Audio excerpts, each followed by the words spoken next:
Ang cancer ay isang kondisyon kung saan ang DNA at ang mga genes sa loob ng ating cells ay nasisira. Nagdudulot ng di kontroladong pagdami or pagmutate ng cells at mabilisang pagkalat nito sa ating katawan. Unlike sa normal cells, ang mga cancer cells ay nagmumultiply ng mas mabilis at maaaring kumalat sa ating katawan, kaya napapansin natin na nagkakaroon ng mga uncontrollable na bukol at mabilis na lumaki. Ang cancer cell ay kumukonsumo ng mga sustansyang kinakailangan at ginagamit ang reserbang asukal sa ating katawan. Kaya mainam na wag labis-labis ang pagkonsumo ng matatamis na pagkain o mataas sa sugar content dahil ito ay nagsisilbing pagkain ng cancer cells. Siyempre, para malaman mo ang 10 pagkain na nakakatulong para ma-prevent at malabanan ang cancer cells, tapusin mo itong video na to and I am sure marami kang matututunan dito. Ako nga pala si Jasper at ako ay isang registered pharmacist. So wag nyo namang kalimutan na mag-subscribe sa aking YouTube channel para sa mas marami pang impormasyon patungkol sa kalusugan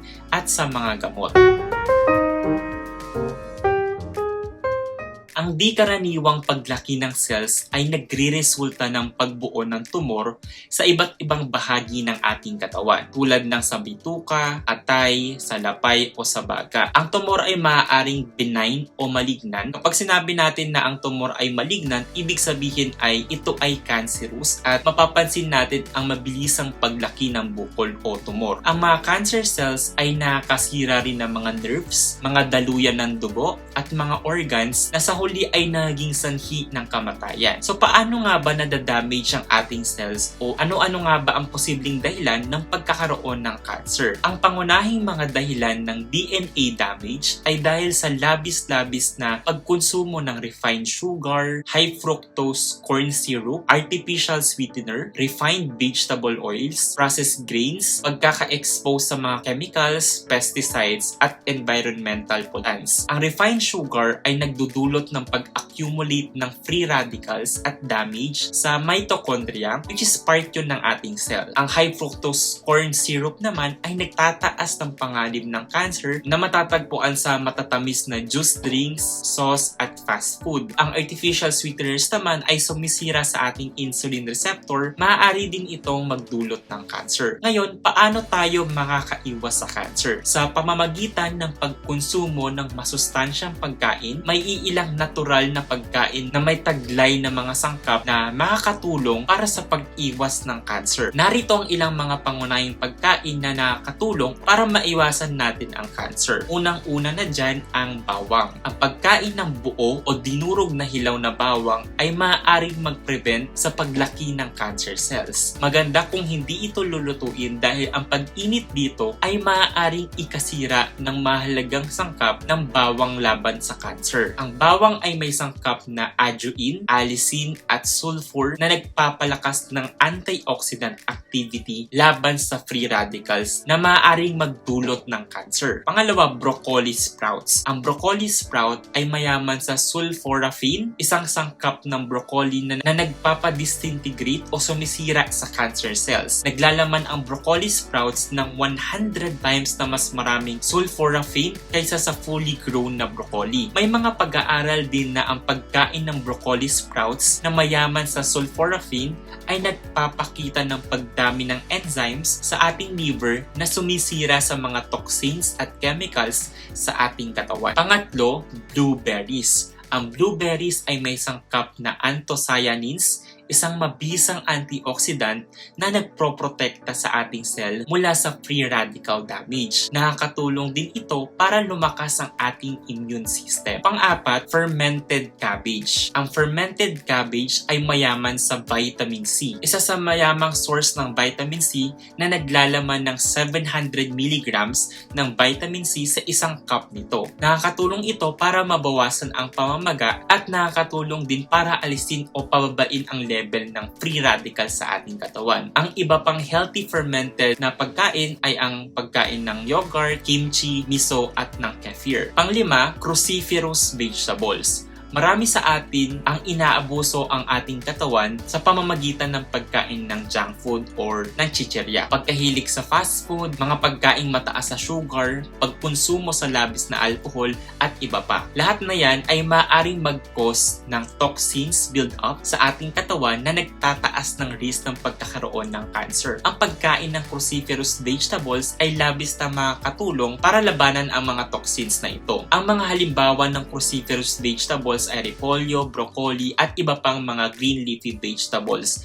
Tumutulong ito para sa detoxification at pagsira ng toxins. Pang-anim, turmeric and black pepper. Ang turmeric ay isa sa kilalang natural medicine para sa pagpapababa ng pamamaga at pag-stimulate ng healing ng ating katawan. Ito ay may active ingredient na tinatawag na curcumin na nagpapakita at nakakatulong para ma-prevent ang cancer dahil ginigutom nito ang cancer cells at nagdudulot ng pagkamatay nito. Ang curcumin sa turmeric ay nagpapahinto din ng paglaki at pagkalat ng tumor. Maaari din tayong magdagdag ng paminta o ng black pepper with turmeric dahil ang paminta ay naglalaman ng piperine na nakakatulong naman para mas ma-absorb natin ang curcumin ng 2,000% na mas better. Pang-pito ay mushrooms. May iba't ibang uri ng mushroom tulad ng turkey tail at reishi ay naglalaman na mahigit na 40 na phytonutrients tulad ng quercetin, hispolon at iba pa na nakakatulong sa pagsugpo at pag-iwas sa cancer. Pang-walo ay ang matcha green tea. Kung gusto mong mag-improve at magkaroon ng healthy cells, nirekomendang uminom ng 2 tasa ng matcha green tea araw-araw. Kumpara sa regular na green tea, ang matcha green tea kasi naglalaman niya ng mas maraming chlorophyll at mas concentrated ang kanyang nutrients. Naglalaman ang matcha green tea ng EGCG o yung tinatawag natin na epigallocatechin gallate, isang major compound na nakakapagpigil sa pagkalat ng cancer cells. Pang-siyam naman, wild-caught fish katulad ng sardinas, ng salmon at mackerel